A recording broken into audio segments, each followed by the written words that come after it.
Pasok mga suki. Presyong Divisarya. Wala ng 10, wala ng 20, 50 na lang.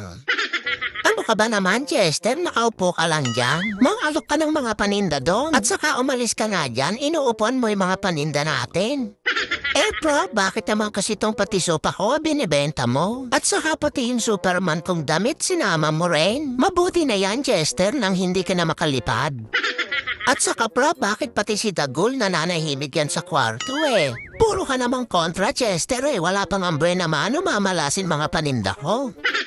Sana, Chester, may bumili kahit yung payong lang. Paano may bibili, prof? Ang mahal naman yan, 1,000,000. At saka libre lang naman yan sa number jeep mo.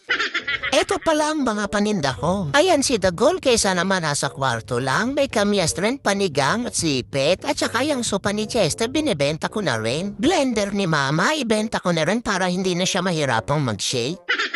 Ang tumal naman, Chester, wala tayong benta. Bro, paano naman kasi yung mga paninda mo puro pangat na? Anong pangat? Di pangatlong taon nang ginamit.